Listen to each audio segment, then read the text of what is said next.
What in the heck, friends? Oh my freaking gosh, look at that thing.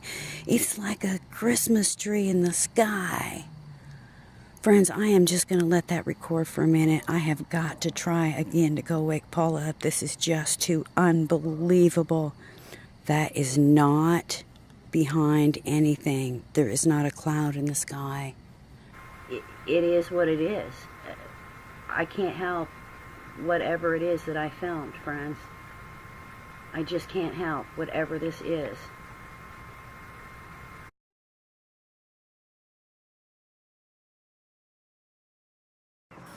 So hi there, Dave Dobbs here. It's the 29th of June 2017 and I'm on the Glastonbury Festival site, and it's after the festival, and it's great to be back in the UK, and I've had a great festival. I've been working in a bar called the Gorilla Bar, which has been a lot of fun in Shangri-La. It's been a bizarre weekend. It started and just continued in absolute bliss. It started, the really high point you get to sometimes Saturday night, Sunday night, where you've kind of got through the tension, meeting new people, a bit anxious. It's got a lot of an old story going on, and the party starts really kicking off, and it starts getting more intense. And by the weekend, you've kind of cleared out all the cobwebs, met all your favourite mates, or maybe you've made loads of new friends, or maybe you've just been blown away by the massive amount of art and music and creativity, just the whole mind blower, the whole experience, Glastonbury.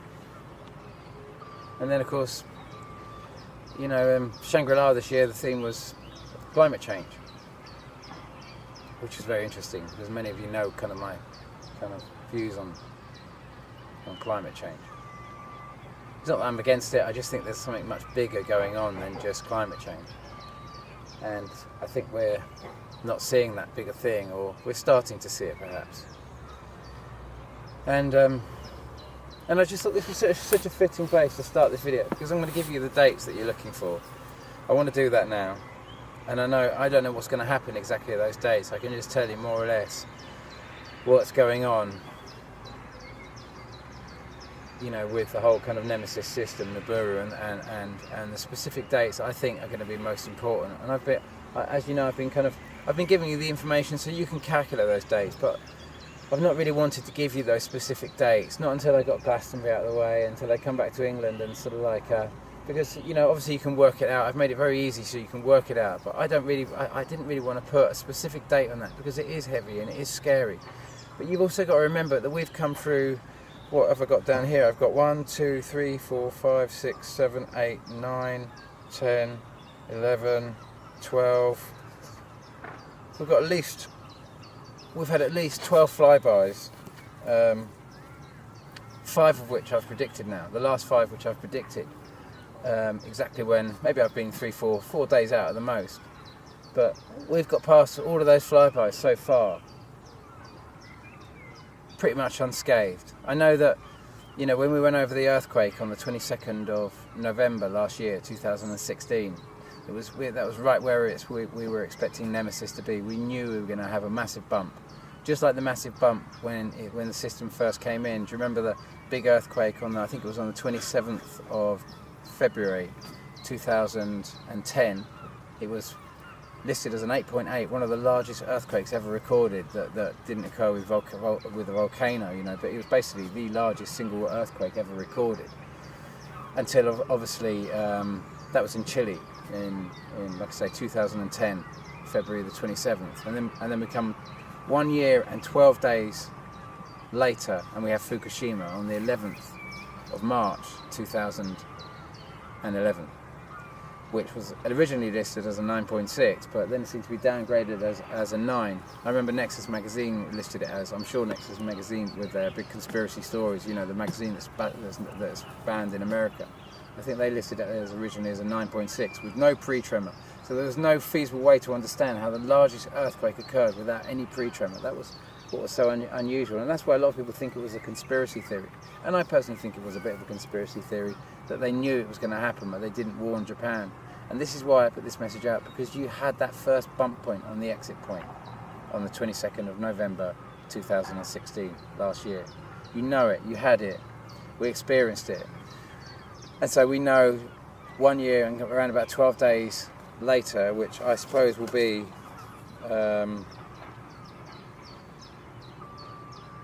Monday the 4th of December 2017. So around about that time we can expect a big bump point, a big earthquake point, a very big earthquake point.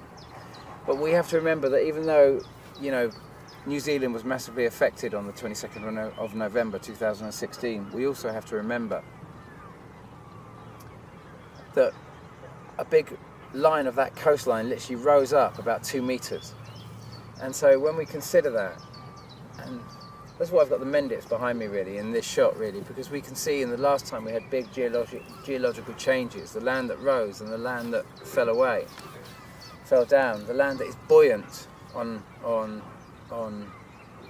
magma, basaltic magma. And granite floats on that, and there we saw New Zealand demonstrating its ability to float on that magma. It rose 2 meters. If the ocean floor had collapsed 2 meters, there would have been a massive tsunami. But actually it rose. And that's significant. That's really, really significant, because that offers New Zealand an enormous amount of information about understanding what's going to be, where it's going to be safe, because it's going to be very short, it's going to be very quick, it's going to be a blip, and then we're going to be past it. And we don't know the effect it's going to really be. No one knows. And I don't want to put the fear of God through you to say this is things coming, but we saw what happened in Fukushima.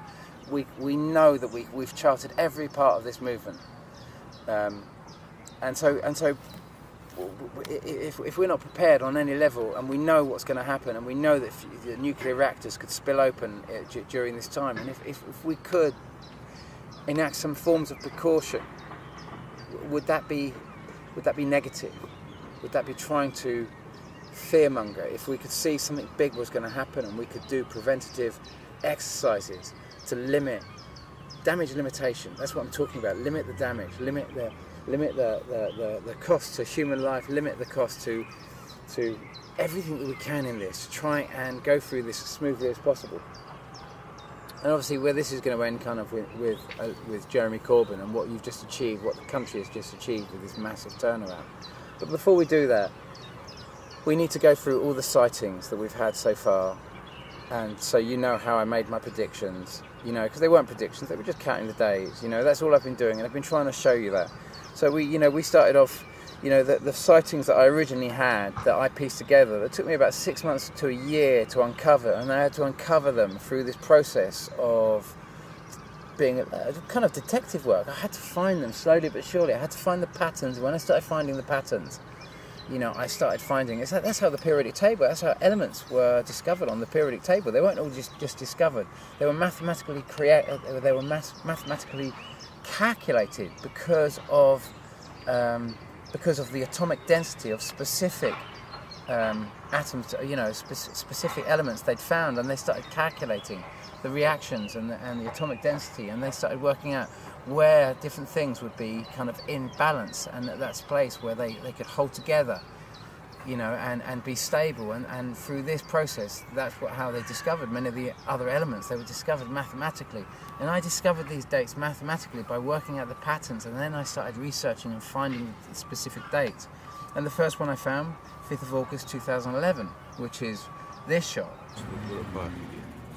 What's today's date? 5th of August.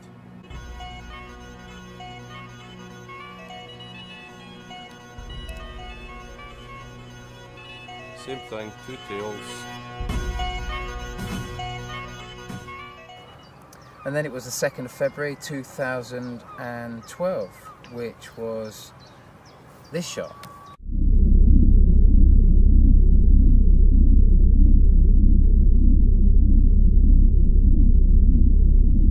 Then it was the 28th of February 2013, which was this shot.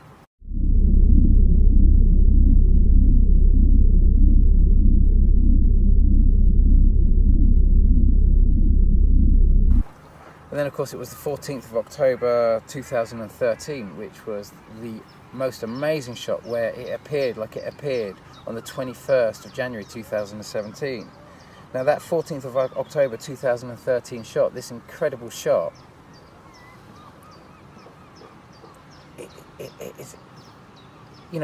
was one day out of the exact prediction that was on the time chart. When I discovered it, I couldn't believe it. You see the original footage, it's barely got any views.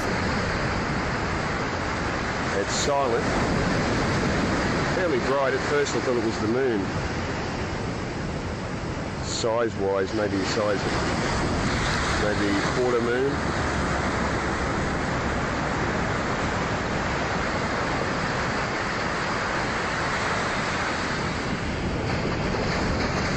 The amazing thing is the mist is just moves with it the whole way.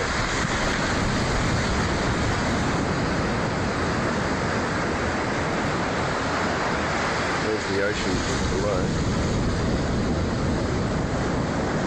Still moving. Constant speed.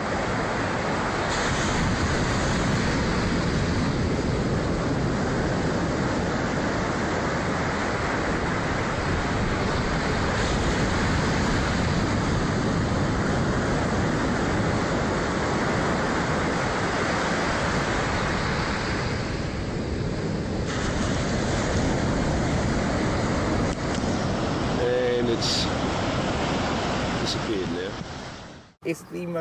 It was the most incredible shot of Nibiru ever shot up until the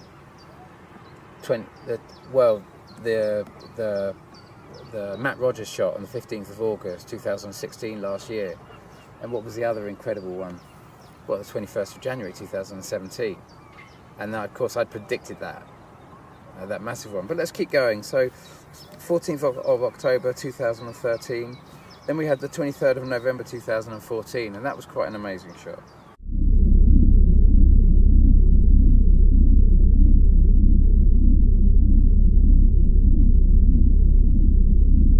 Then we had the 8th of June 2015.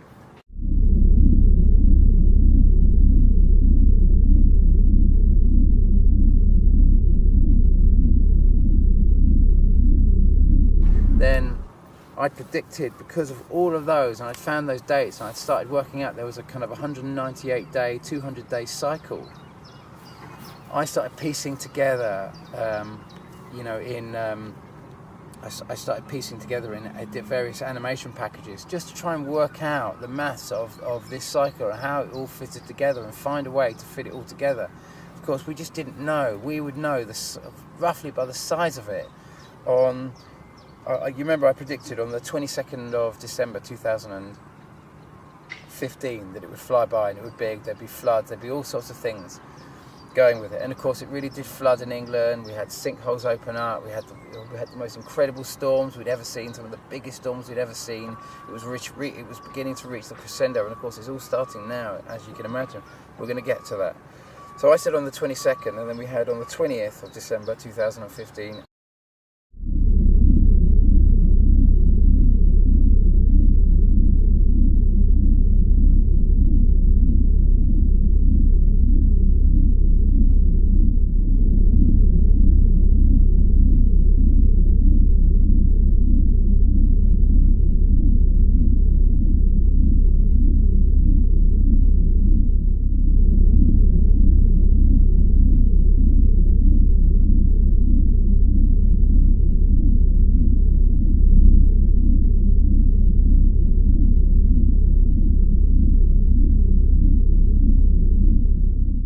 And on the 24th of December 2015. What the hell is that? Oh my freaking gosh, I gotta get out here. What is that? Holy moly. Holy moly. That's no freaking airplane. December 24th, 2015. Central Indiana. This is Becky Lewis. Oh my freaking God. Are you kidding me? Sally, bar the doors. That is no freaking airplane, friends. Let me tell you, that is no freaking airplane. That's in the southeast, where I always get the red glow. Holy God.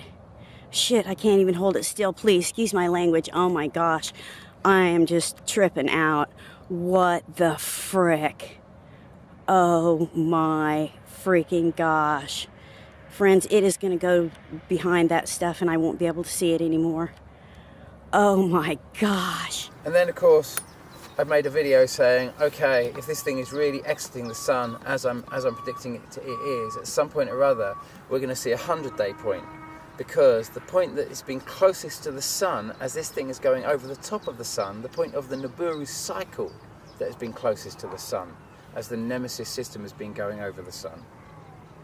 The point that was closest to the sun, if it was truly on an exit trajectory, that point would cease to be closest to the sun because it would also be moving away from the sun with the whole system. So I put this out, and do you remember Becky Lewis posted, I believe, on the 29th of March 2016 that we would see it, it would pop into view, and sure enough it popped into view. That's when I was really beginning to triangulate the position of Nemesis itself, the dwarf planet.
We'd have a big sighting on the 23rd then of June 2016, which of course showed up very tiny. We were on the far side of the solar system to it, but nonetheless it was still going to poke up because that's the characteristic and the way it works. Because when the Nibiru system, when the Nibiru comes into view, it is the furthest point away from the sun in the whole system. It's the only part of the whole system you can really see apart from special shots at specific times in the cycle.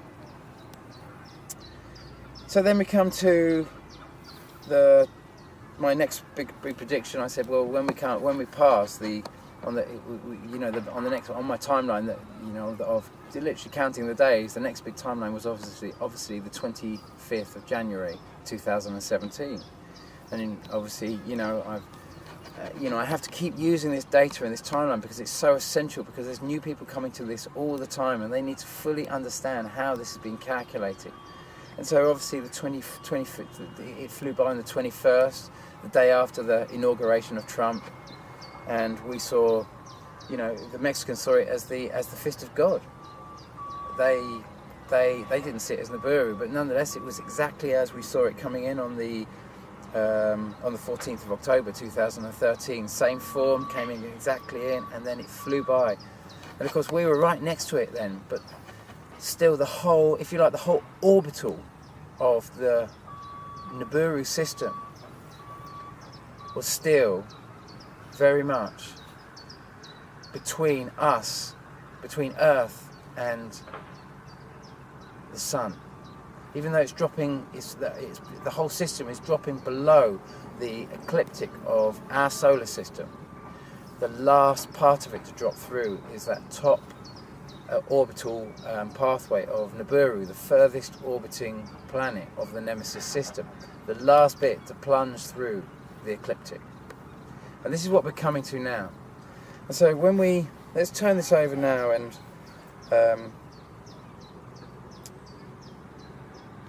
Well, you know, I did make one last prediction recently, and that was obviously the 29th of April 2017. That was the last one I made. So that's 5 flybys that I've predicted. Sorry it's getting a bit dark here. I will try and put the colour up a little bit, but I want you to keep an eye on the Mendits behind me as well, especially all of you people in Bristol and all the surrounding areas, you know, just keep your eyes on that as well. So if we take the 21st of the 1st, because I want to try and give you the most accurate understanding of when we're most likely to get the effects of this. So if we take the 21st of the 21st of January 2017, and we add 198 days, we come to the 7th of August 2017. But that's the point. We're going to be able to see it at points before that. But it's going to be, as I'm understanding, it's going to be very visible, and obviously they're going to chemtrail it away. But in non-NATO countries, you're going to be able to see that really quite clearly. It's going to be a staggering sight around that. Friends, this is too unbelievable. This is just too unbelievable to be true. I tried to wake Paula up. I can't get her awake. Friends, this is not behind anything. It's up in the sky. There's no trees. There's no clouds. Look at this thing. Look at it. What in the heck, friends?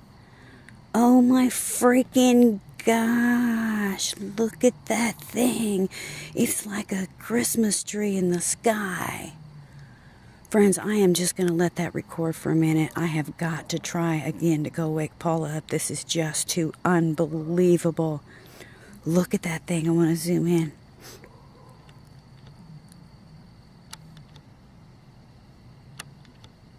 Okay, well, I guess I'm zoomed in all the way. Friends, that is not behind anything. There is not a cloud in the sky. Not a cloud in the sky. I hope it doesn't go out of view before I get back, but I just have to let that record. I got to try and wake Paula up again. Oh my gosh. And there's not that much battery left on this. Friends, I will stay up and watch this as long as I can. Oh my gosh. Okay. Back soon.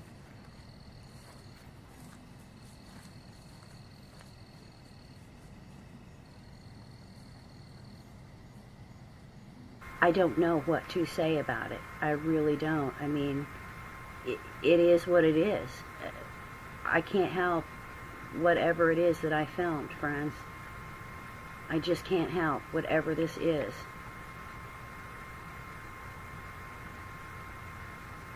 But I know it is so astounding and amazing, and I know I feel so grateful to be here in these days, friends. And I feel that now more than ever is the time to lift each other up in love and do everything we can to help in any way that we can, anywhere that we can. This is one of the most astounding things that I have ever seen in my life, friends.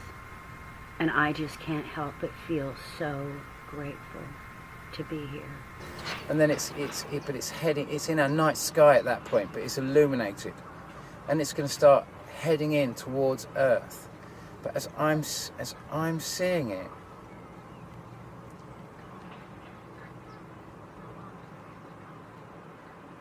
I think we're going to be quite far away from the planet Nibiru itself. I think it's going to be far below us, quite considerably below us, because that lower aspect. But nonetheless, there is a considerable chance that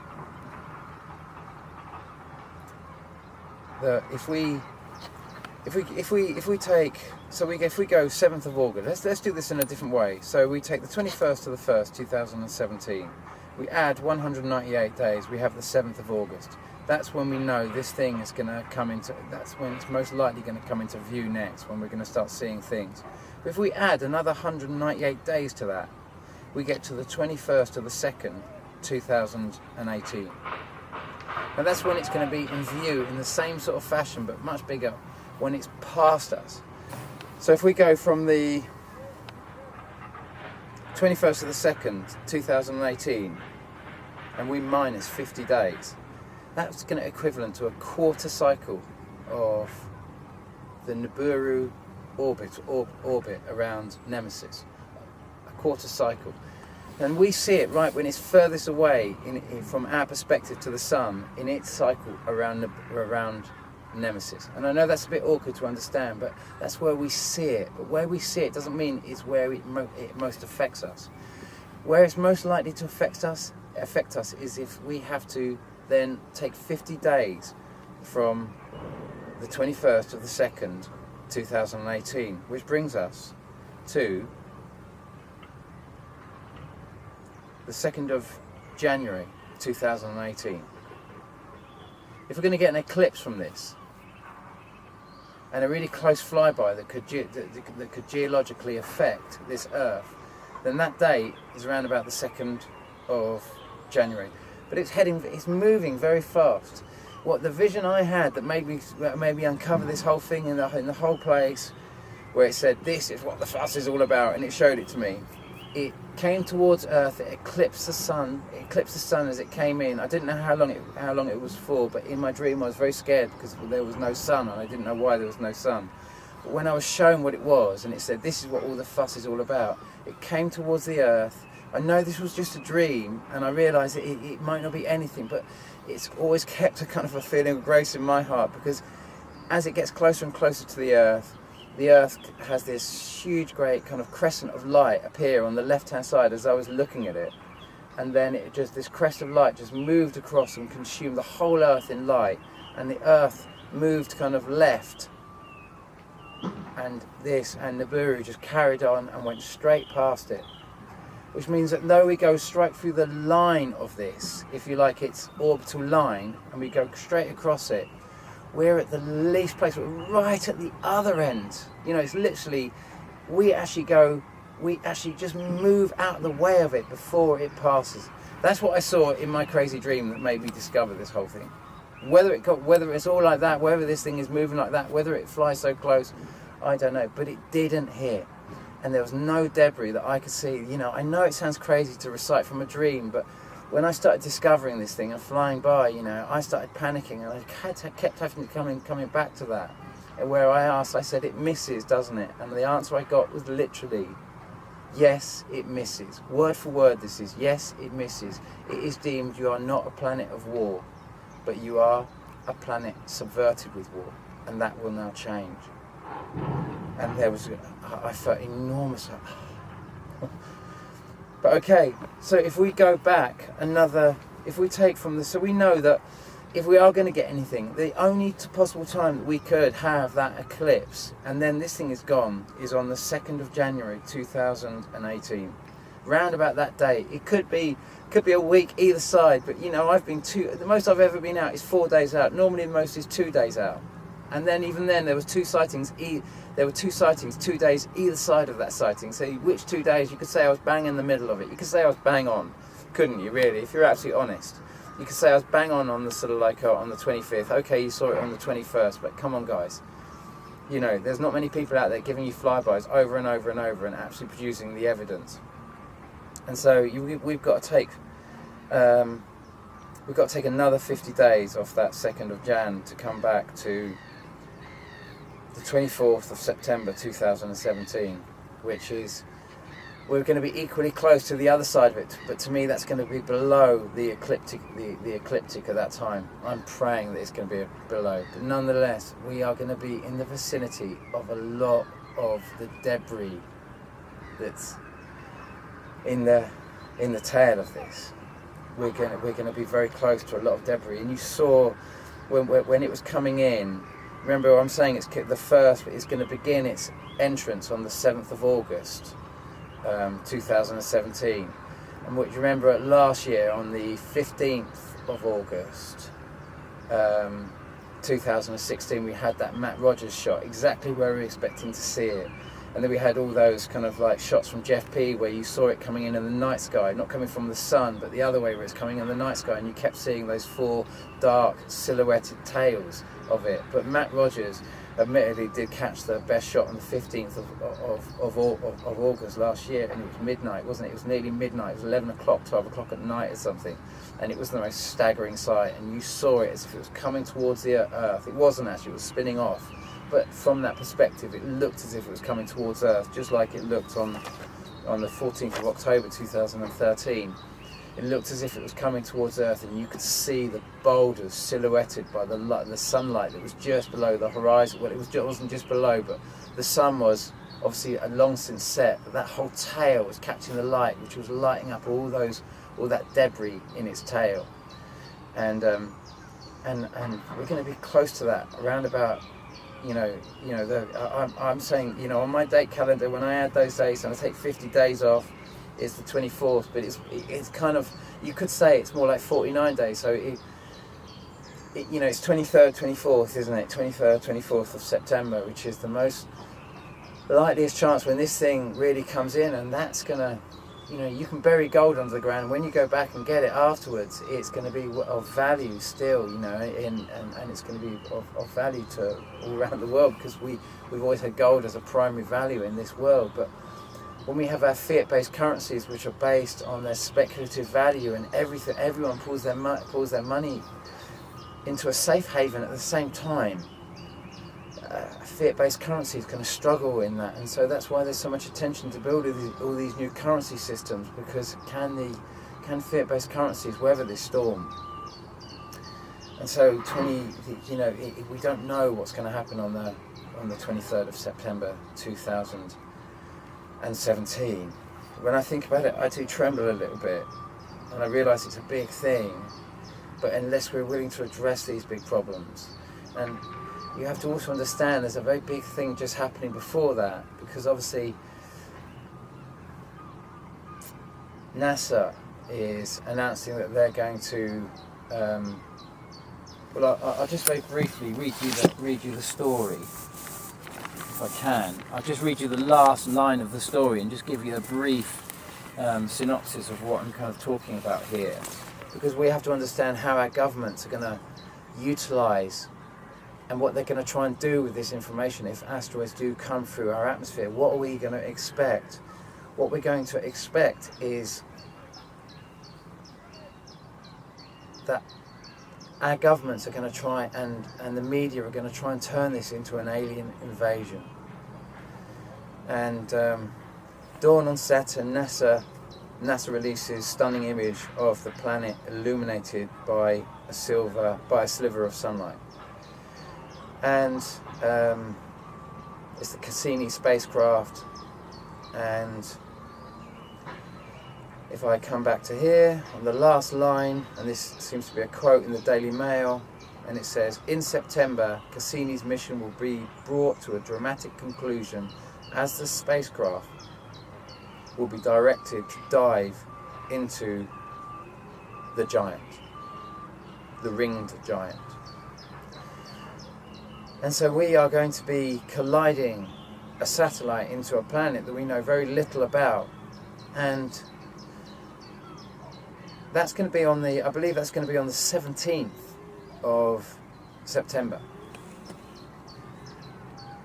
And that's a very significant time to be conducting really quite an invasive manoeuvre on another planet you don't know much about.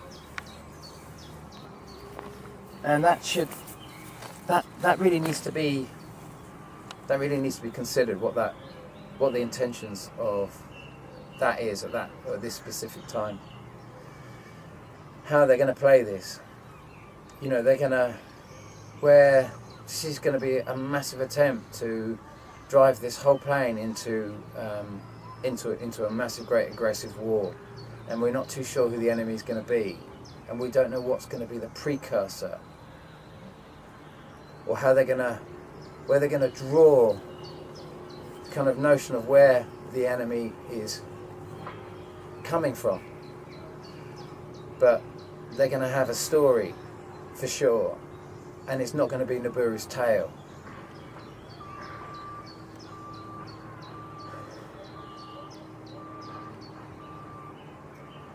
And so it's a case question of, who's left over? Who stays behind at the end to clean up the party?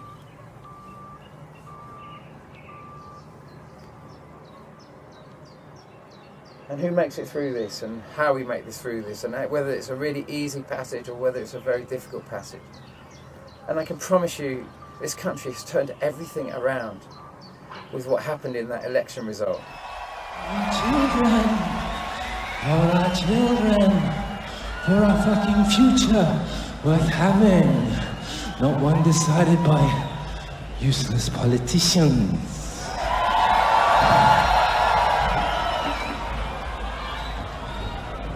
Hope.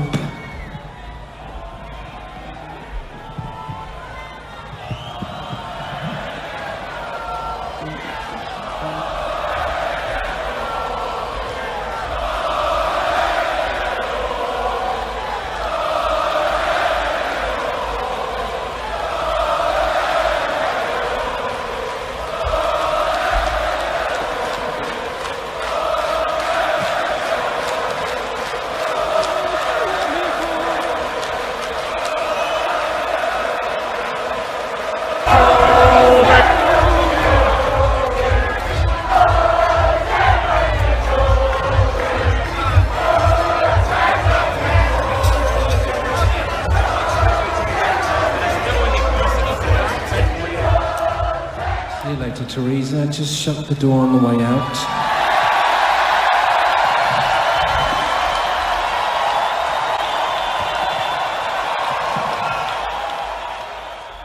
So when you absolutely know that 49% of the people are going to vote, when you know it's actually 50-50, but that one way or the other for Brexit or Europe, but 1% of those won't be able to vote because they will be at their church, and this is their church.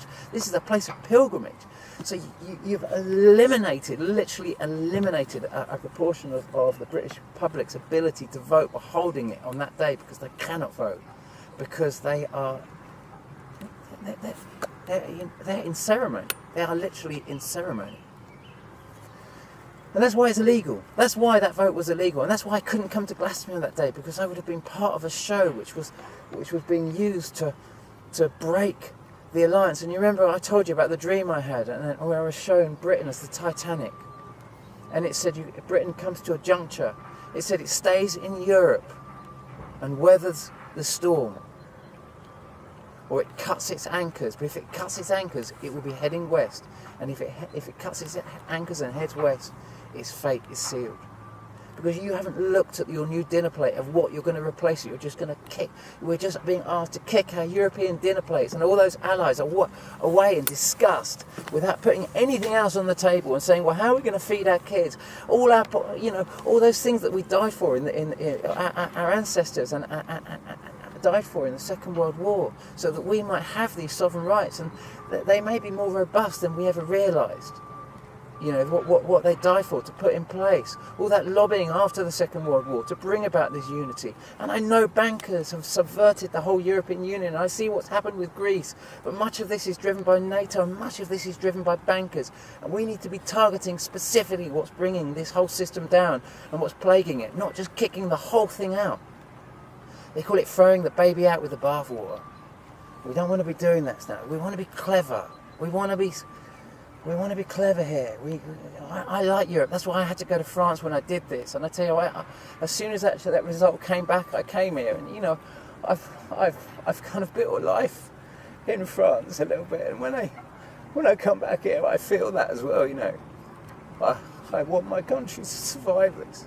I've devoted my entire life to trying to make this country survive this system, even though most people think I'm crazy to see it and charter it. All my closest friends, my allies, people I've loved all my life, the legacy that has brought me to here at this time, I don't want to see that go. And when I felt that, I tell you, this country came into great joy. I felt it. You all felt it, just like you felt it plummet on that Brexit vote day at the Bliss Festival. You felt it. How many of you had tears in your eyes now, then, like I have tears in my eyes now? How many of you cried with joy on the day of that vote? Felt the lifting of that veil, felt that you changed something, that you'd stopped some real dark, deviant pathway, because it's been so much at the last moment. You've really massively aided the process of us getting through this. And so But I have to follow this pathway, and I have to stay true with what led me up to the Pyrenees to show me this place. And I realise I've got to be true with this message as well. But you understand that granite floats on magma.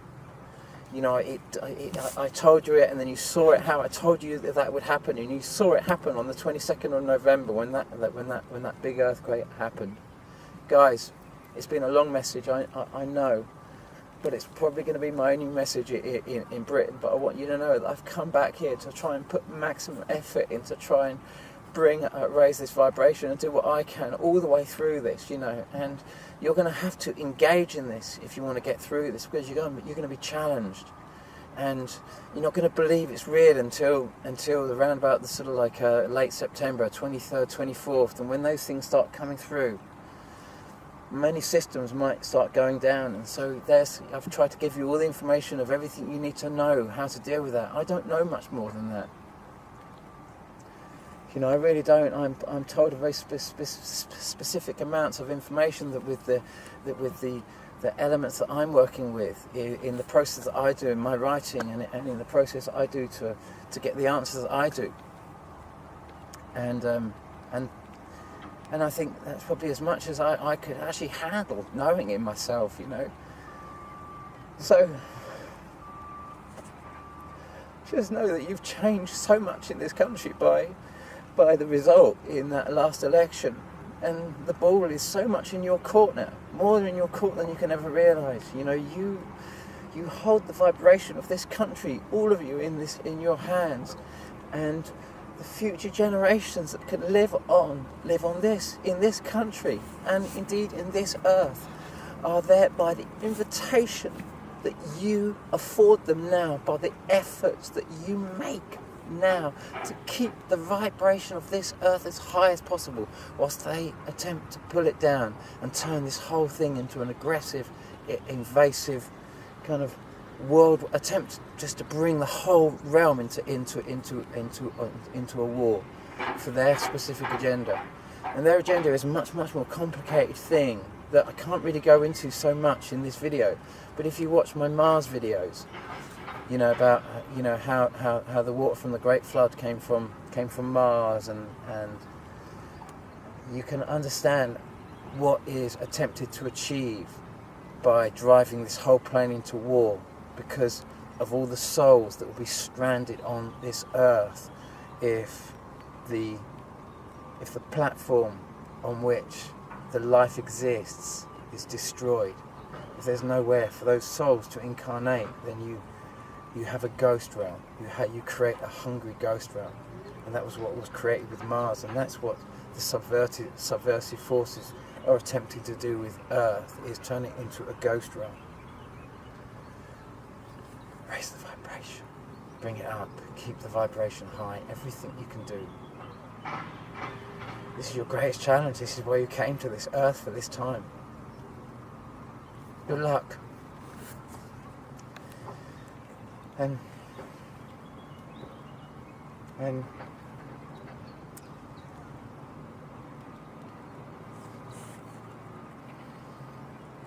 honey in the heart, sending you all the love in the world.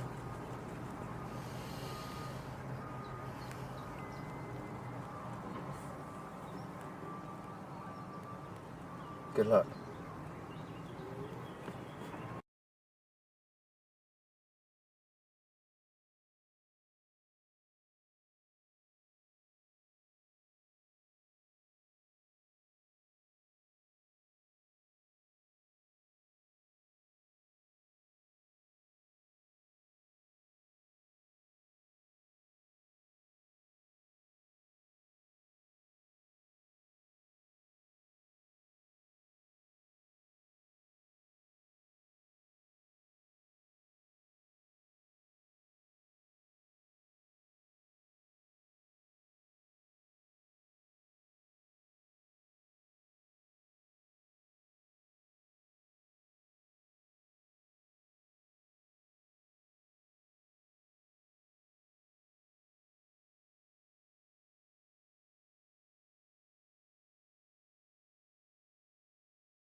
So before we end this show here at Glastonbury Festival 2017, the, well, political frontier of Britain since the Battle of the Beanfields, really, where Maggie drove the Druids, the Pilgrims, from the Stones to the Tour in 1987, due west, with the setting sun and the closing day.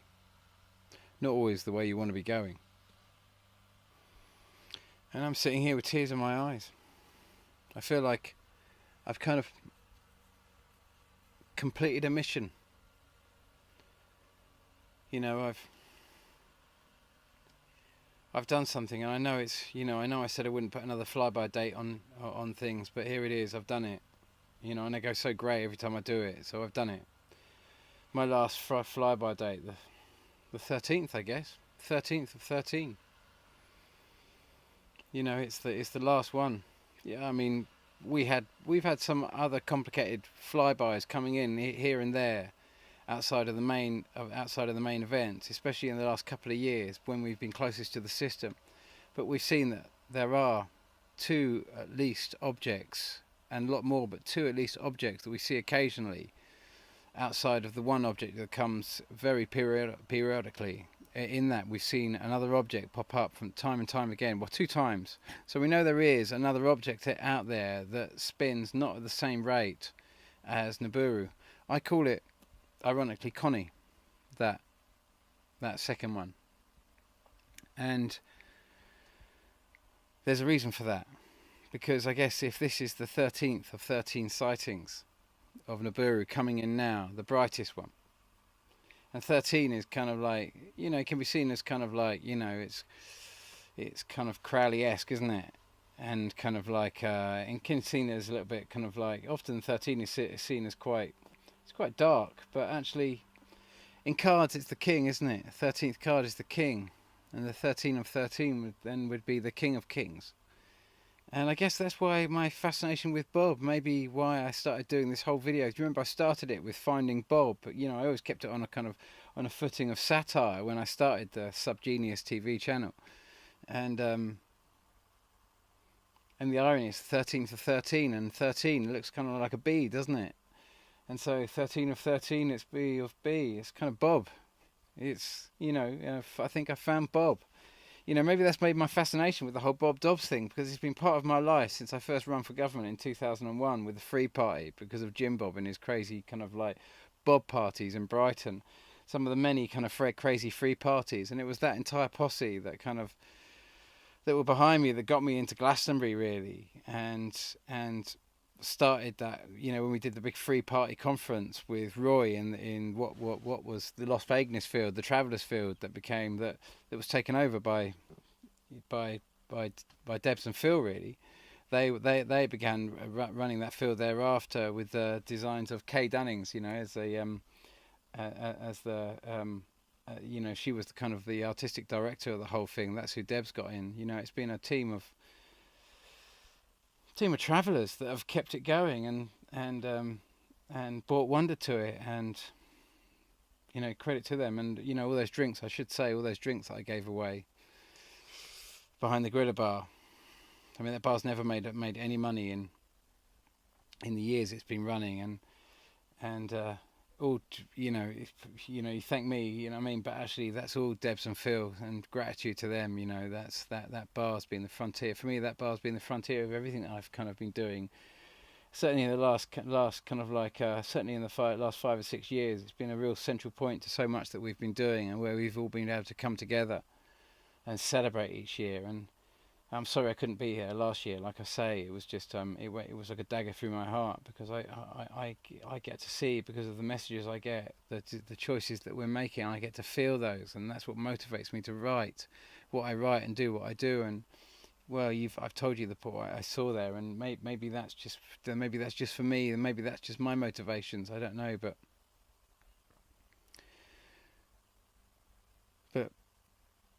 gratitude to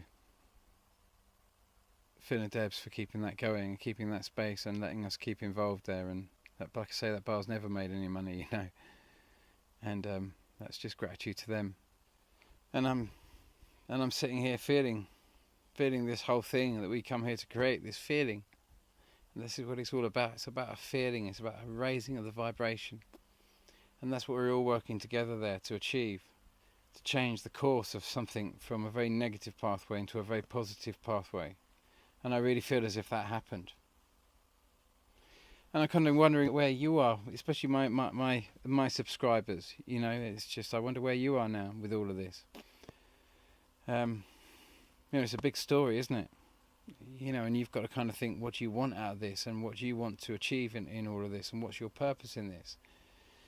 You know, do you want the truth, or do you want something beautiful? It's just like Paloma says. It's we're in this kind of crazy place where we can see the truth. It's so obvious to see. You wouldn't believe how obvious it is, but we're in another story, and the story, like I say, is kind of climate change, and it limits us to a certain kind of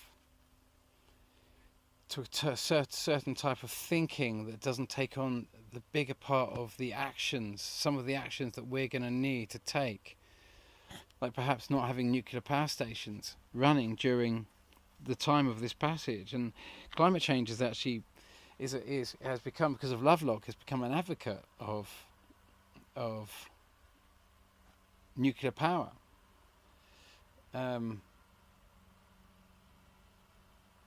You would, you know, and it's kind of like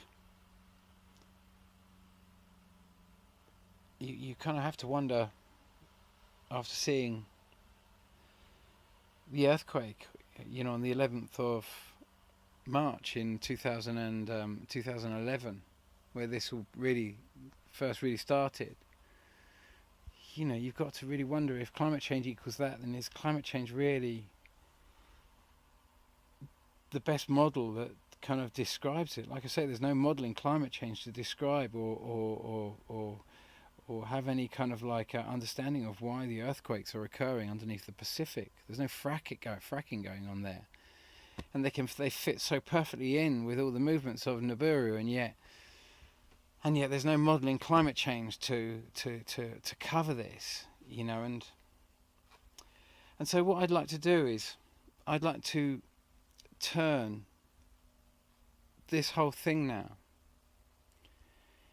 in another direction and follow suit in something that Steve Olson is doing now with his big conference he's doing in late August.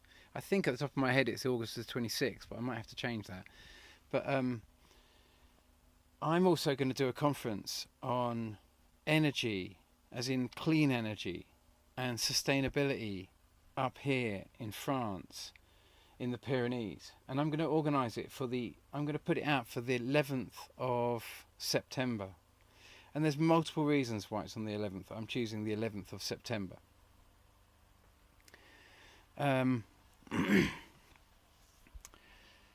Number one, maybe I'll end up coming up to America and doing a talk with Steve on Steve's show. If I could raise the money, I might be able to get out there. I'll have to see, because I've got a funny feeling I'd really like to meet Steve, and I'd really like to meet Gil. I'm a massive fan of Gil Broussard. I really am. He's the most likeliest person to have a take on the real cycles of this thing. He's an amazing. He's an absolutely he's been a massive inspiration for me. It was his model of. It was his understanding of Nibiru's movement, coupled with, I suppose, Zakir Sitchin's kind of first kind of like model of the motion going through our solar system.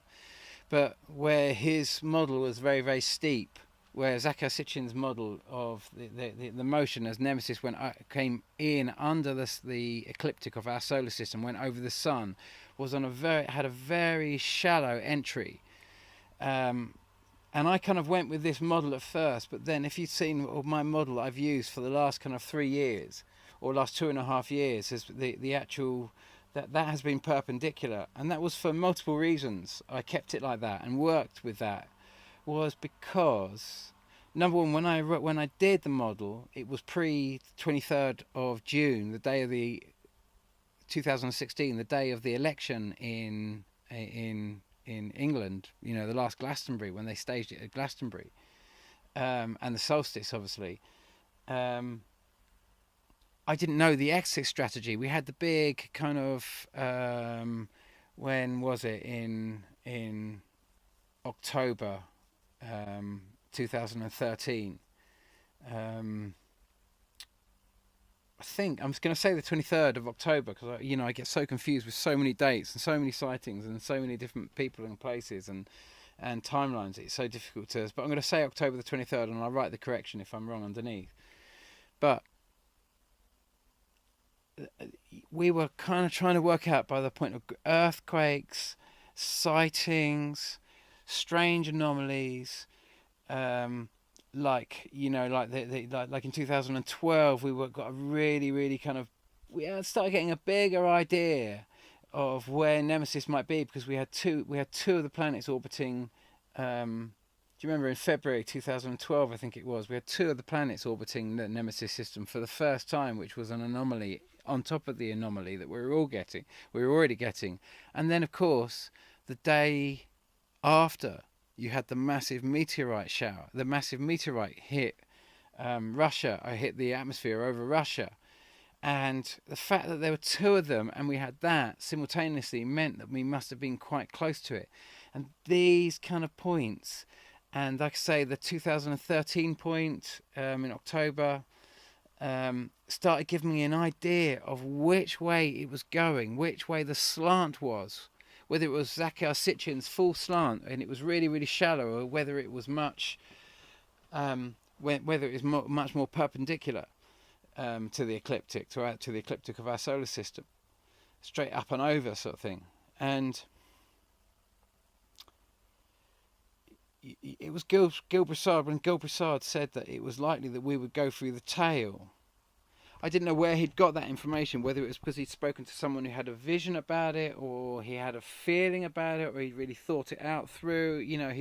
He's much more in line with the kind of research that Emanuel Veliskowski does. If you look at the research he's done in his history timeline, it is phenomenal. And if you look at the speed that Nemesis travels, it's very difficult to calculate something that moves so slowly to have a 3,600 year orbit. It just seems utterly unfeasible that something could reach such an escape velocity at such a slow speed. That Gil Broussard's timeline is much more logical and much more thought out.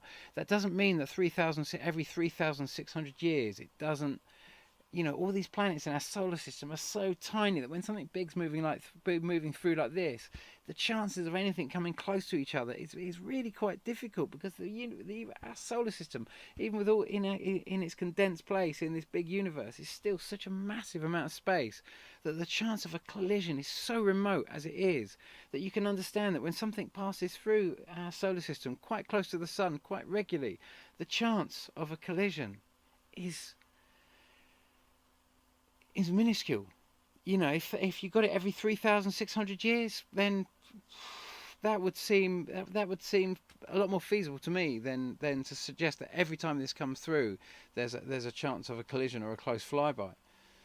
So Gil's work is, and he's going to be at the talk with, if he's going to be there at Steve Olson's talk on the 26th of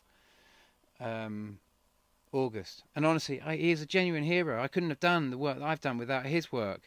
It was his work that persuaded me not to go with Zakai's tilt and to stay on the perpendicular, so to speak. In terms of, because I've simply taken the perpendicular movement, I've simply taken the shallow movement of Zakai Sitchin's, and I've transferred that into the perpendicular movement because of all the different sightings and the randomness, and because we hadn't had the 23rd of June sighting where it was tiny. And I'm not going to put all these sightings up now. Hopefully I've done enough of these sightings that if you've got me now and you've kind of got these in order, you can go back and reference. But until I got the 23rd of June and I'd seen it tiny, 23rd of June 2016, last year, and I'd seen it as a tiny twin tail object, where I was suspecting it to be, that Nemesis had come all the way over the sun and it literally swung back and was coming back from whence it came. It wasn't going to sort of come up, go straight through, so to thing. It was going to literally come right round and come back from the direction it came in, and we just didn't know that. We've just been plotting this as we've been going along. So there's been all these stages where I've been saying you're going to get a flyby, But honestly, I just haven't known the vicinity of it. And when we saw the, well, like I say, when I saw that sighting on the, when I saw the sighting on the 15th of August, Matt Rogers sighting on the 15th, which was at like 11 o'clock at night, and we came up like the Venus star. It didn't go right across our night sky. It didn't even delve deep into our night sky. The fact it didn't go into our night sky meant that it was still all occurring between us and the sun, which meant that I had to take 50 days off my last flyby date made the previous year, when the flyby date had come in on the 22nd of December 2015, my first big flyby, where it was really, really crazy, and Davey had lost the plot completely. But then the subsequent flyby started coming in, and I've been consistent with these, haven't I? I know that sounds a bit on my own backside, but they're very easy to follow. It doesn't take brains. I tell you, what it takes is a little bit of balls and to stand out there on the front line. And that's what I do best, It's I wish it was as clever as I make out sometimes with when I talk about atoms and the discovery of the the elements on the periodic table. It wasn't as clever as that. It was just no more complex than calculating the moon, in fact, except that all I'd done is I'd simply taken that, like I say, that line that Zecharia Sitchin had first taken, and I'd applied it to Gil Broussard's notion, so that we could, after I'd taken Nassim Harameyn's notions of how the Earth moves around the sun. You remember Nassim Harameyn said that the Earth didn't rotate around the sun, that it was chasing behind the sun, and thus sort of spiraling behind, and thus orbiting whatever the sun is orbiting. And everyone was like, you're mad. And then as soon as he showed them his kind of spiraling motion of everything chasing behind the sun in this spiraling motion, everyone was just like, yeah, you're mad, but not that mad. Actually, you're right. And that was it. Minds were changed in a moment. And I simply took that same notion, and when I put the movements of that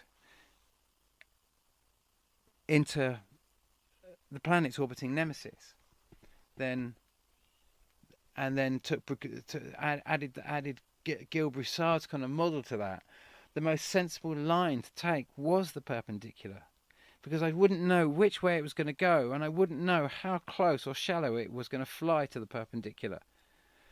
And so I did it at an absolute right angle, right in the middle, because we just didn't know. But the most important thing was to be as close at that time and to carry the most amount of information. And ironically, I sense it is much closer to that.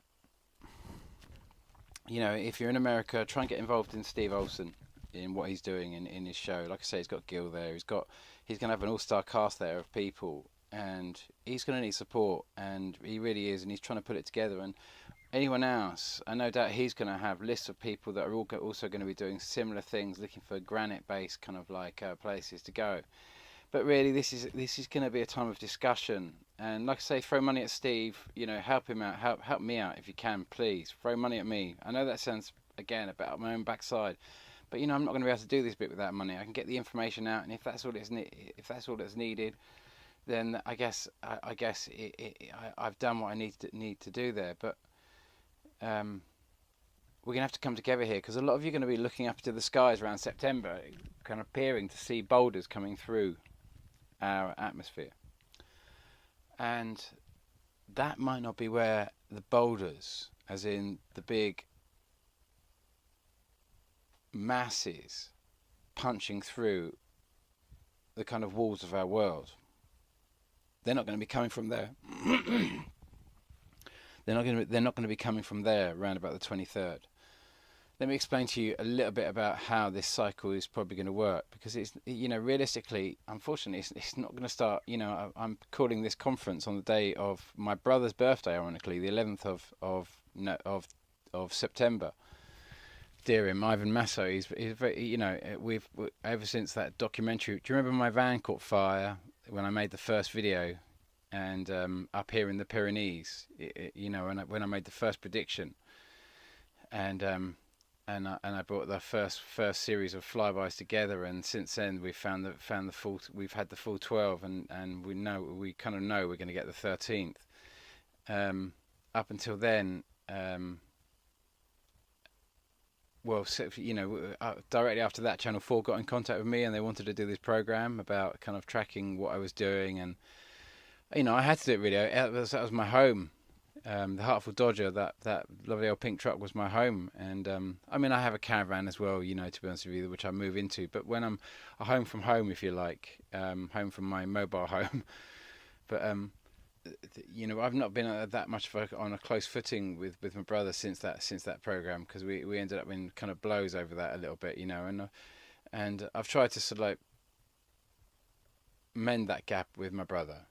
I think my brother thought he was a complete Tory, or I think we all thought. I think he thought he was a complete, not Tory, Thatcherite, and I guess I thought he was a bit of a Thatcherite, and I think he definitely thought he was a Thatcherite. He was always there, wasn't he, in the early days with Margaret Thatcher? It's just unbelievable, but in that last moments, he was as pro-Europe as I was, and wanted to stick by Europe, and was the least of the Thatcherite people, in his party, I think, at the end of the day, really. So I credit to him for that, because at the end of the day, he thought it was a Thatcherite, and he wasn't, because that's what Thatcher was. She just wanted to break us away from Europe. She caused the big 1991 Black Wednesday crash as a result of scuttling what Geoffrey Howe put in place, her treasurer, the one who pieced together was it the treasurer or the foreign secretary actually, sorry. He's the one who pieced together the ERM, the European Exchange Rate Mechanism, that would have enabled us to join Europe as well. And of course, Europe's been a problem for the British government since then, because we lost a lot of power when we tried to scuttle the kind of like the single currency, and we definitely need to mend that problem now. We really need to mend that problem, and I think we've got to use this as an opportunity to fix the problems that we have, rather than throwing the baby out with the bathwater. And maybe this is our opportunity to really do that and negotiate an equal standing with all the other sort of like with all the other countries, and try and solve the problems that are plaguing Europe. I think the European Commission should come under the same It should be directly linked to the democratic process. And I think a lot of people are seeing the European Commission, this other arm of the European Parliament, that is not a democratic process, and that's where all the problem that's where the problems are arising. We need to deal with the specific problems in Europe, and I think we could do that democratically by engaging in the voting system and getting involved. And I think that would really show the rest of Europe that it's not just the Tories that have taken over the European process by repulsing and boring the masses out of the equation, but that we're all back in, that we've all got both feet in, and so the 11th of September is a time to meet and a time to gather, and it's the perfect time, and it's because of obviously what happened on September the 11th in America, and this crazy war on terror that began since then. I think that this would be a really appropriate date for us to come together and see if we can find some resolution, and to bring all of this into this conference as well. What they're planning, what they're trying to do, what our options are in terms of not just energy and sustainability, but what our options are in the coming months thereafter. Because like I say, a lot of you around about the 23rd are going to be looking into the skies, and you have to understand that the Large Hadron Collider, its power supply will be diverted back into heating homes, because that's the only way they're going to pay for the nuclear power station that actually powers it up. And so they have to finish their experiments by the end of September, early October, pretty much latest, I guess, because that's when, like I say, the power station has to change its power over to public consumption to pay for itself. And that particle accelerator is not going to be able to get geologically, because of the changes. It's going to struggle through the coming months, as we all are, and we all need to address that a little bit, and maybe quite a big bit. And you have to understand that when we think of they're going to be from now, really, it's all beefed up. They've re-beefed the machine up with super powered magnets. So the whole thing, everything they've been doing is the same, but just on a much bigger scale. And you have to understand that it doesn't take that long before the particles are spinning at 99.999% of the speed of light. And so you can understand that the collisions are already breaking the rules of sort of like of Einstein's rules of relativity, space-time and relativity, by literally spinning off. When they collide, these things almost double the speed of light. You can understand that the collision speeds are actually occurring at that tremendous speed now, and breaking all the rules and causing all sorts of kind of effects, and I would say damage to the space-time continuum, which is kind of like you imagine if time isn't linear. Imagine if it is just a unified field, and all the time and all the place could also be in all the same place. So you can literally open one space up to another, dimensional tears. And when you're accelerating these, you understand that you can't lose power. You can transform energy, but you can't just pull out energy out of nowhere. You obviously have to open up that energy equation to be able to access energy and change your perception of energy, and start looking into the deeper space that we sometimes see as the void, and accessing the potential of that. But when you reach 99.99% of the speed of light with these particles, and you keep pushing more energy into it, into the system thereafter, obviously it's never going to go higher in its rotation speed than 99.999% of the speed of light. But when you pour more energy in, they start getting bigger and bigger. Well, the particles start behaving as if they've got massive atomic mass. They become heavier, much heavier, and the more energy you put in, the thousands and thousands and thousands of times heavier and heavier and heavier those particles, until they're like massive boulders flying around in this particle accelerator that are going to be having a collision speed at twice that of the speed of, or almost twice that of the speed of light. You're talking about and the type of bang that you're going to create in that. I mean, they're literally trying to create the biggest bang ever created in the universe to perform their experiment. Now, that's a bomb. That's a bomb in anyone's book, isn't it? A massive bomb. A detonation at a key point. And this is what happened on Mars. And I said I wouldn't go into it in this video, but I am going to go into it a little bit. I'm going to tell you the vision I saw, because there was a subtle reason why I mentioned Paloma's faith. Do you want the truth, or something beautiful there? Well, I'll read you this. I'll read you this little poem. Many know of the tale of the small piece of baguette that fell down a vent in CERN's Large Hadron Collider and shorted out a vital circuit board that shut down one of the main electromagnets, that in the realm of car mechanics might be termed as throwing a rod out the side of the engine. Not good, basically. Quite bad, in actual fact. We know about the baguette, but what do we know about its precision delivery? Well, as I'm understanding it, Paloma was a dove. Well, for her entire 7.77 seconds on this earth, she was actually a pigeon. But make no mistake, where she comes from, she was a dove.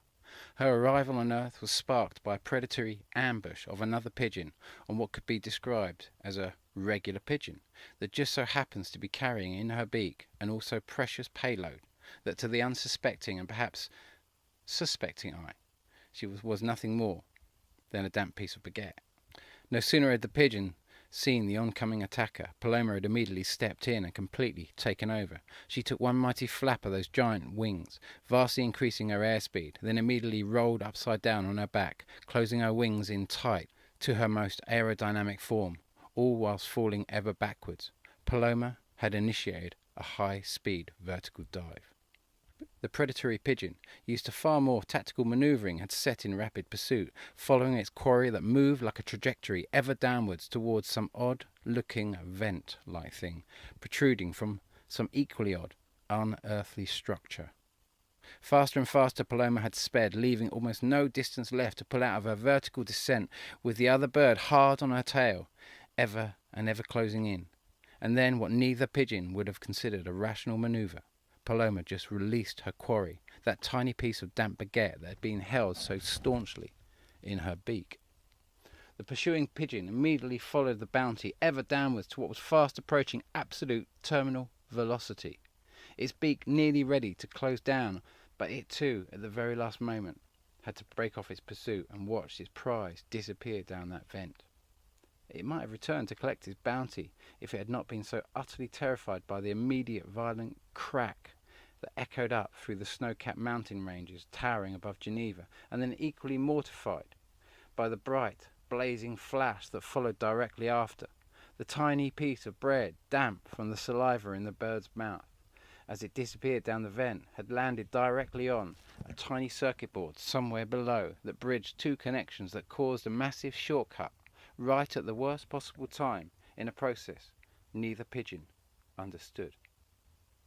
Two pigeons were witnessed flying in completely opposite directions above a smoking vent, above a particle collider far below, whilst Paloma had returned from whence she came. Her mission, to slow down the doomsday machine by just 3 months, as by her calculations that's all the time it would take to give humanity that little extra time to decide its fate. And then I'll just say, I had this vision. I had this vision. It was like an ayahuasca vision, and I'd gone up, and I'd gone up with a load of sort of merchandise to sell at Reading Rock Festival, and I'd been caught by the security and kicked out, and I was feeling really sort of like really low, and then I got a text saying that there was a space in a ceremony with some friends of mine in North London. And so I thought, well, maybe that's timing. So I decided to go up there and do the ceremony.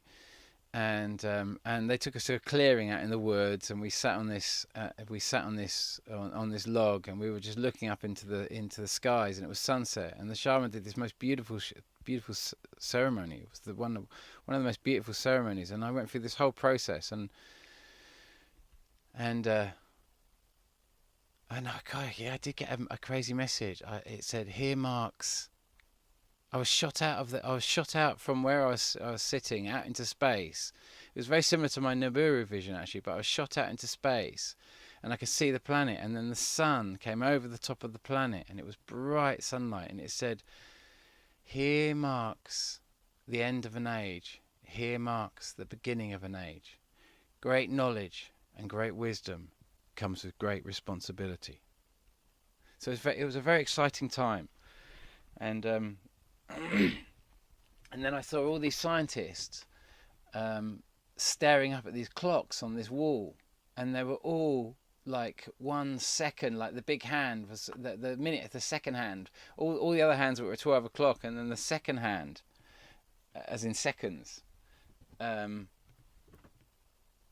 was like 1 second away from midnight. And it suddenly went midnight, it suddenly clicked, and I just looked at all these scientists, and they were all just staring up at this clock, just waiting, this ominous sort of faces, all of them just, their eyes glued to this clock. And Paloma Faith appeared, of all the people in all the world in these visions, right in front of me, looking unbelievably gorgeous. And she was staring up, and she looked at them, she looked at me, and she started laughing. And she started laughing so much that she couldn't stand up, and she fell over laughing, and she was kind of rolling around on the floor in front of me in absolute hysterics that she literally couldn't stand up. She was laughing so much. And I've had that experience a few times in my life where I've laughed so much I literally couldn't stand up. So that's what I'm putting out for you guys there, because that's what came in for me, was just, it's our vibration that decides whether they're going to be allowed to destroy this world and bail out. And of course they think they're bailing out, going to somewhere else, and of course they're not. this would kill them. This would kill virtually everyone on this planet. That's so much more disastrous than anything Nibiru can do. Especially in this passage where it doesn't even hit Earth, it just flies by. But nonetheless, of course, we're close to the borders, and nonetheless, it has massive, kind of like a psychic or massive effects on our psychic and astral links to our higher fifth dimensional selves, fifth and sixth dimensional kind of states. So this is where the biggest disruption is going to occur, and this is why they're so terrified, because they feel that they're going to lose control of humanity through this, because it's going to disrupt the whole thing, and it takes an enormous amount of time to refine and remake those links. Because once you've had a clear head and you know what a clear head is, it's very easy to see and understand psychic invasion. But if you're born into a psychic invasion, where all you know is ego interference, it's very difficult to know what that's like to have a very clear head thereafter, if you've never known it. And so after this period, we're all going to have very clear heads as to who we are. We're not going to have that much disturbance. We're all going to be scratching our heads, kind of wondering what's going on, and this is going to be the biggest part of the change. And so we are, we're still going to have time after September the 23rd if they don't manage to detonate their device. But and like I say, only the vibration of this Earth will decide, because the gods don't want to be the ones that destroy Earth, and take us down. They don't want to be carrying that. And they didn't have to do that on Mars. Mars destroyed itself before Nibiru flew by, even though Nibiru impacted Mars and created several things. Number one, it pushed Mars off further away from the sun. Number two, the water had already drained off via the dimensional link between Earth and Mars through what we call Valles Marianis, up through what is on Earth called the Emperor Hawaiian seamount chain, which is, if you look above the Emperor Hawaiian seamount chain to that what looks like a curtain shape, and you can see on the left or on the west, I guess, that kind of like that mantle that on the Pacific basin that comes down underneath, I suppose from the Kamchatka Peninsula below Russia down under Japan and down towards the Philippines, and if you go east, you can see it's kind of like Alaska and British Columbia heading down to sort of America there, and that does it not look like an absolute beautiful perfect split, it's like I don't know how best to describe that really. It's like it looks like a curtain. I call it the true iron curtain, the true dividing membrane between those who arrived, our maritime law, and the common law, the land that we've been fighting for over the last century or so, millennium or so, should I say, if not longer. And I know that to be true. When I started doing this and I got this message, it was just like, I was so excited when I'd broken through, if you like, and I started getting these wonderful messages, and I was being told I was going to write a book, and it was all so excited, and then it was just like, and we're being invaded by Martians. No. You can imagine it was gutting. It was the most saddest thing. But as the more I researched it, the most likeliest planet there was beyond Earth that could have ever had life, of course, is obviously Mars. We know that. We know that because of the Noachian periods where we know we've had water. Ironically, and it's Lovelock's work there that helped me discover the fact there was water on Mars, or the history of that, or more understanding the geological process of how you could say, for example, the moon makes the sea salty. And I know I'm ranting here, but it's so important that I'm going to get you this information out, because it's going to be one of my last main videos. But you can understand how carbon dioxide mixes with the water, with the sea, because of the waves. The moon cools the waves, and this takes in carbon dioxide. And obviously that's carbonated water, and the carbonated water can separate the calcium from the bedrock with two molecules of carbonated water or carbonic acid. Each has 3 atoms of oxygen. And so that makes a combined 6 atoms of oxygen, which can literally oxidize calcium from bedrock, producing calcium bicarbonate, but also really turning solid bedrock into clays, if you like, literally. And obviously the smallest particles in that, as in the smallest atoms that break free from that, are going to be There'll be carbons, and they're going to be the silicates, aren't they, and the hydrogens and that sort of stuff. And obviously the carbon atoms can go down and get very compressed down a very dense kind of under the pressure of an ocean acting down. And if there's enough pressure as there is on Earth, you can get the formation of diamonds, just pure carbon being pushed together. But beyond that, you get another sort of form of crystalline process occurring, where you get the oxygen fusing with then what is the silicates, the silicon atoms, and of course that's producing quartz, basic quartz, fundamental pure quartz. But if you get a mixture of other elements going into there, you can get all sorts of different types of crystals that are made of this same sort of like silicate, sort of like crystalline, process, with the heat from the sort of like under the crust and the pressure of the oceans acting down on the top. And if there's plutons in there, uranium, thorium, cesium, all things like that, if there's plutons in there, you are going to start getting a radioactive crystal that we would call zircon. And of course zircon effectively makes the oldest clock in the world, where we have carbon dating, which is like 4 half cycles of 5,600 years.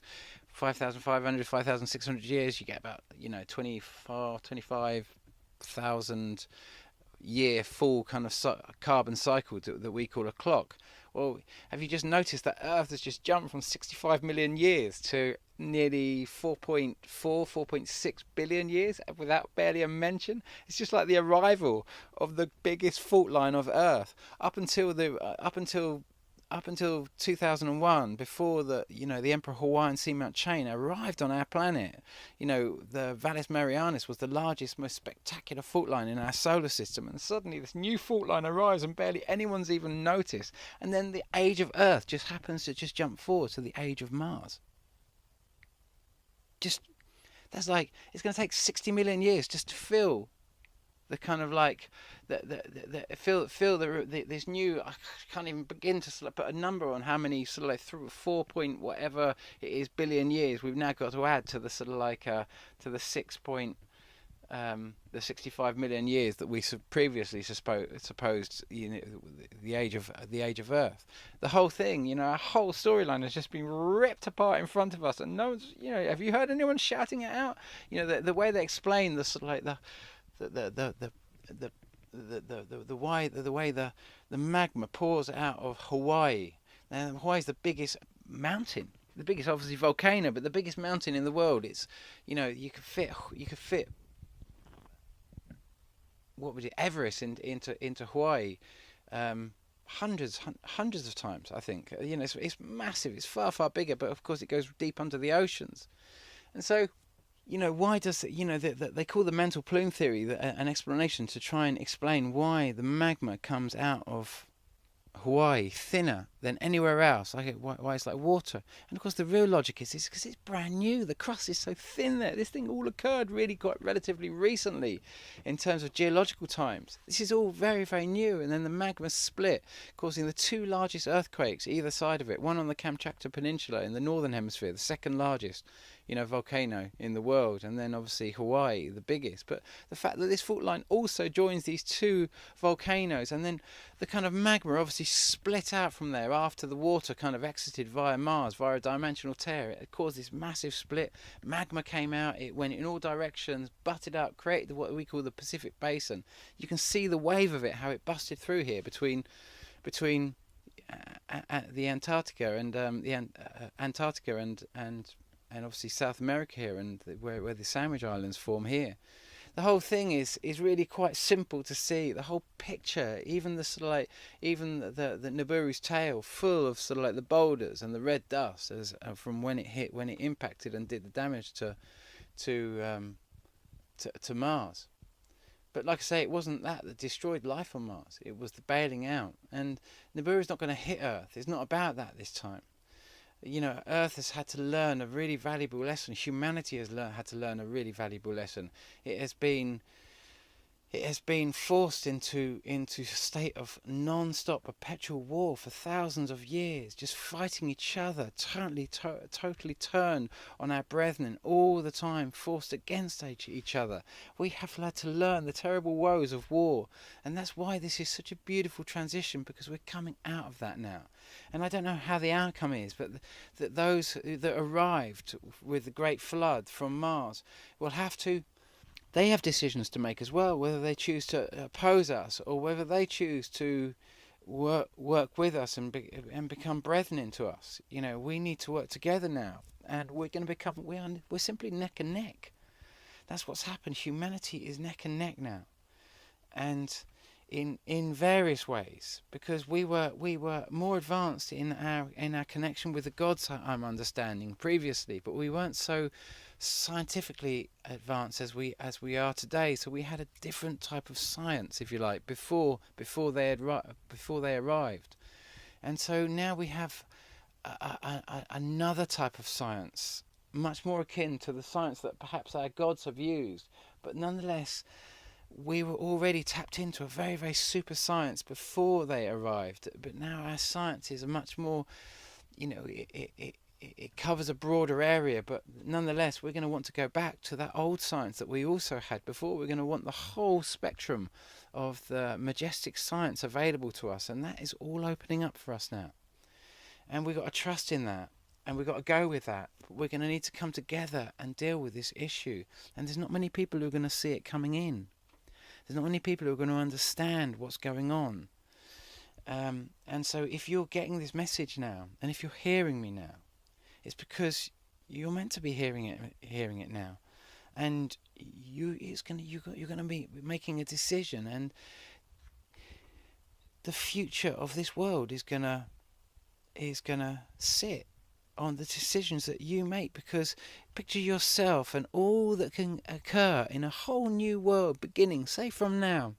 Really, the world is always beginning anew in every new moment, but imagine a whole new world beginning from now, and it's starting right from you.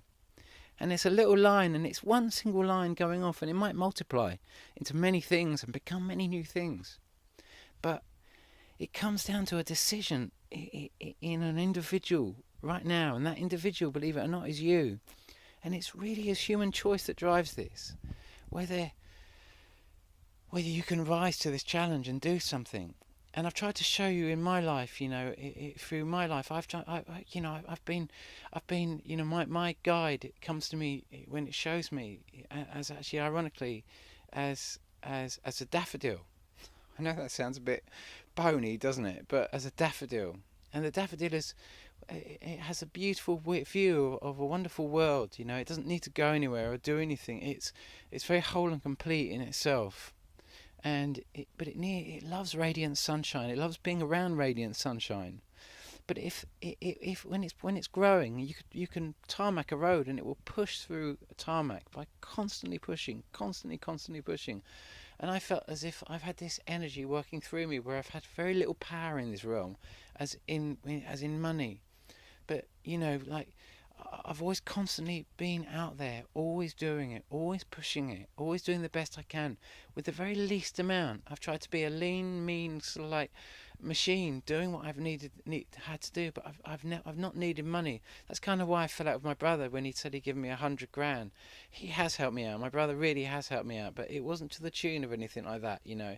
He helped me out with it was probably about sort of like 10-15 grand during the process of writing Laughing Gas over a period of time, but that wasn't like 100 grand paid out over a long period of time. And the reason it stood out for me was because I've struggled with so many friends with little money in the past, and I've been aware with them, and the thought of actually having lots of money, you know, I've never wanted that, even though now I know we're going to need that. We're going to need that money coming in, because unless we bring that in, I can't perform a miracle here.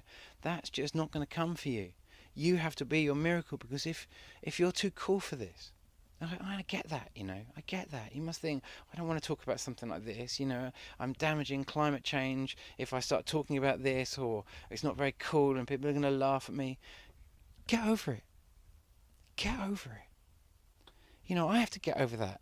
I'm not cool. My country has dumped thousands and thousands and thousands of times more radioactive waste on Iraq in the name of a crime that, you know, in the form of depleted uranium, in the name of a crime that I know they did not do. So I had to devote my life to try and stand up against that. Oh, I'm guilty of that crime in my heart. I feel I'm just complicit. If I didn't just sit by and do nothing. So I devote my life to that, because what else can I do? Just try and go and get a job and pretend everything's happy-go-lucky, and just bury my head in the sand and pretend that's not happened? I have to. I'm absolutely charged, as I cannot leave this plane if I do not give my everything to sort of like to changing that. Then I am of that. Then I'm of that same level. Surely I know that that might hurt you if you haven't done that much, and I'm sure you have done all that you've done. But for me, you know, we all do as much as we can do, don't we? In whatever field we're doing, however we see it. I'm going to leave you with this poem, if I haven't helped you find that all-essential tear, by a lovely chap called Alyosha. I remember when I met him in Mongolia. I went up to see the solar eclipse in Mongolia in 1998, and it was obviously just after the Hong Kong handover. And the reason I kind of went up there, it was kind of a long mission. I used to chase around and follow eclipses for many years. And there was an eclipse happening in North Mongolia, just below the Siberian border. And I can remember getting into Mongolia at that time was very, very difficult. And to get the visas and everything else like that, there was all sorts of crazy skullduggery in China that we had to sort of do in Beijing at the time to get up into Mongolia. And of course you had to get up there because there was Comet Halley-Bopp flying by at that time, and you could only see it from the northern hemisphere, so we had to get right up to the other side of the sort of like, you know, right up to the more of the north of the globe to sort of like see it. So we had to kind of like had a bit of an epic adventure, and I did it on so little money, it was ridiculous. And of course back then they were kind of rare things, weren't they? Comets, and so you had Comet Halley-Bopp and and Halley's Comet and stuff like that. And then suddenly they turn up like the buses since 2011, every 198 days. And of course I remember when they were a rare thing, and suddenly NASA's Comet Elenin, Comet Ison, Comet this, Comet that, asteroid this, super close flyby that. We saw loads, and to me, I was smelling a rat already, thinking, hang on, there's something not right here. These used to be rare things, and suddenly they're all turning up. And of course, when I started finding the 198, 200-day interval, I was like, oh my God. Anyway, on the way down on the way back in Mongolia, I jumped on this train heading out, and I met this American guy who to me was missing one front tooth. And I very calmly asked him, I said, how did you lose your front tooth? And he said, I never lost it. And I was like, oh, you know, I had to profoundly apologise, or profusely apologise. And so I'd like to read you the poem he recited to me about an eclipse. His name's Alyosha, and I'd love to invite him out here to the little to the conference we're going to do out here on the 11th. So if you see him, you'll recognise him. He's the guy who's not missing one front tooth. His name's Alyosha. I read you this lovely poem. He wrote it to me. He read it to me, and I was in tears at the end of it. And I really want to leave you with this, on a high note, and just to remembering that you are so beautiful. You're more beautiful than you ever realise. All that noise that sometimes goes through your head, that plagues you with so much kind of doubt and all the rest of it. Just remember. You're not that noise, you know. You are what you would do in this world, not what you think, what you do, what comes out of you. You know, the things that you speak and the things that you do is what you truly are. Do not ever think that you're the noise in your head. You're simply not. You know, you recycle so much of the nonsense that goes through you, and you produce works of art. Your lives are works of art in the eyes of the gods. I can promise you, we're all so beautiful in the eyes of the gods. You know, for the efforts that we make with all the subversion that is going on the psychic levels. Okay, so the tide was stirring up the sea, which lapped against the sand. The sand made up a sunny beach, which lapped against the land. The land rose up to the mountain peaks, which lapped against the sky, and the sky contained the moon, whose laps elliptic caused the tides. I whispered to my girlfriend on the mountain by the sea, hey, can you keep a secret? The man in the moon is me. I like to shine upon you as I cycle round your world, for I can tell from far away you're such a far-out girl. I drive the sea and wind to move the rivers and the sand, to sculpt a ring of canyons, which I place upon your hand. I orbit round you, baby, you're my world, my number one. Whom could you cherish more? My sweetheart answered, the sun. I bellowed, that philanderer! You think that he's so great? You think that you're his only girl? He's got another 8.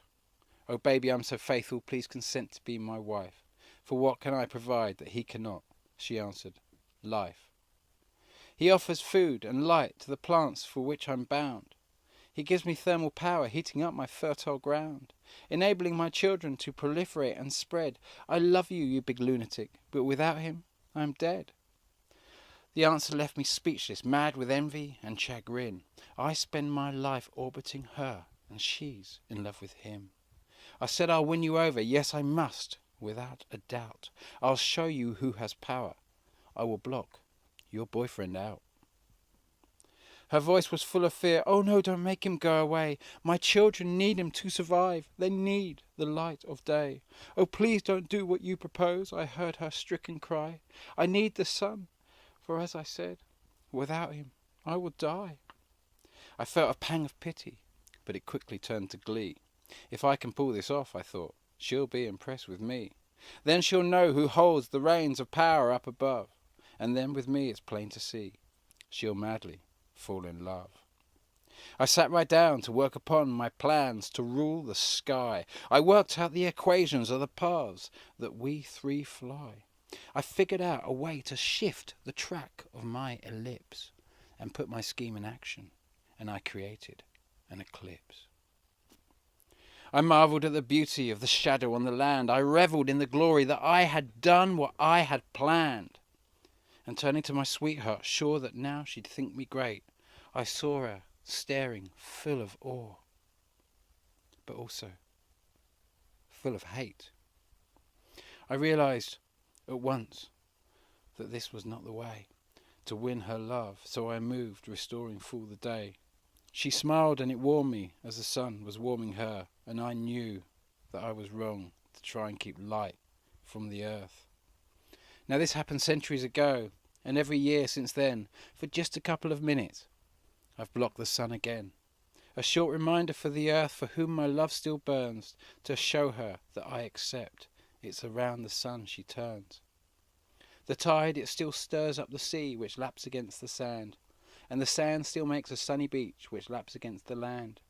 The land still rises to the peaks which lap against the sky, and lapping between sun and earth, eternally am I.